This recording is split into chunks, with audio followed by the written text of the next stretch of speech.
Hey, thank you, Mr. Toastmaster. We talked last time, about the origin of Robert's Rules of Orders, which is the rules of orders for Toastmasters International. Today, I want to touch a little bit about what happens at a meeting. We all know some of these things, but it's worth saying it in sequence, and that's why some of it might be repetitive for you. The presiding officer of a meeting is typically called the chair.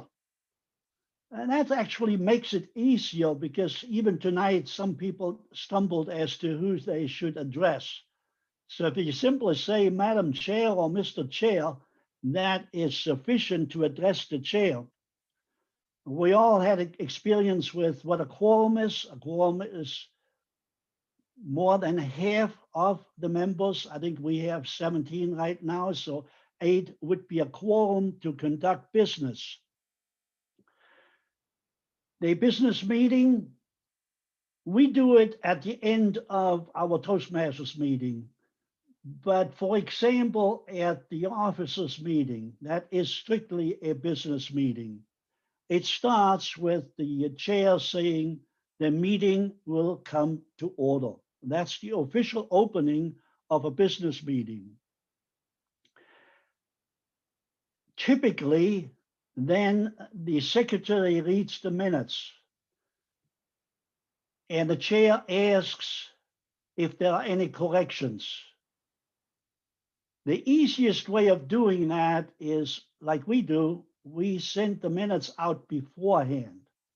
So at the business meeting, the chair simply says, you have received the minutes, are there any corrections? And a swift businessman, swift chair moves right along, doesn't wait for people to think about it, to speed up the meeting, and continues saying, hearing no further corrections, the meetings are accepted. There's no motion needed there. The meetings are accepted the way you have received them beforehand. Now, something I see a lot on agendas is the term old business. Once and for all, there is no old business. Should never be on an agenda. There can only be unfinished business.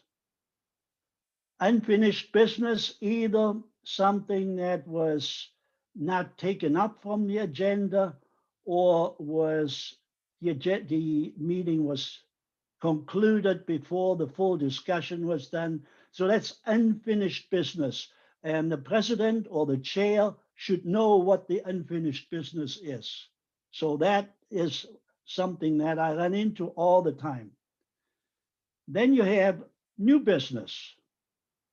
And in order to bring new business before the meeting, you need to be recognized. You need to be recognized by the chair. And you need to make a motion to introduce new business.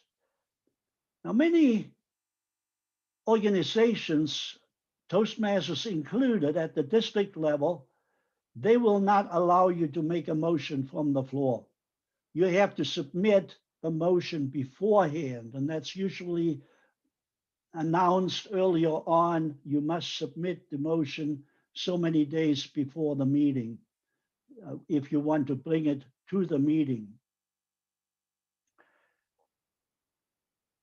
The agenda itself for the meeting, like your business meeting, officers meeting, needs to be adopted by the assembly. You present the agenda, and the agenda then is adopted by the assembly. Adjournment of the meeting, typically the chair would ask, is there any other business to come before the meeting?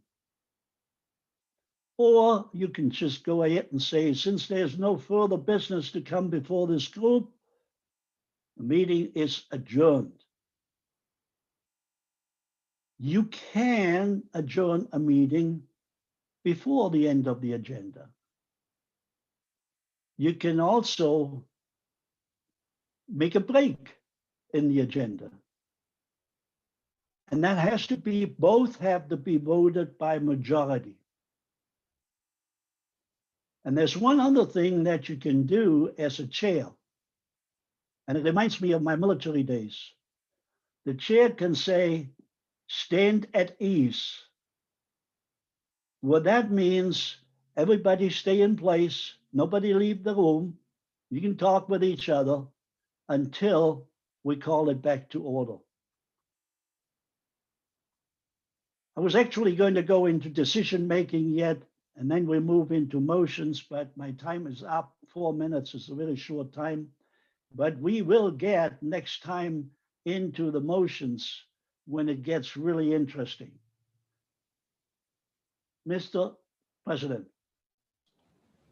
Thank you so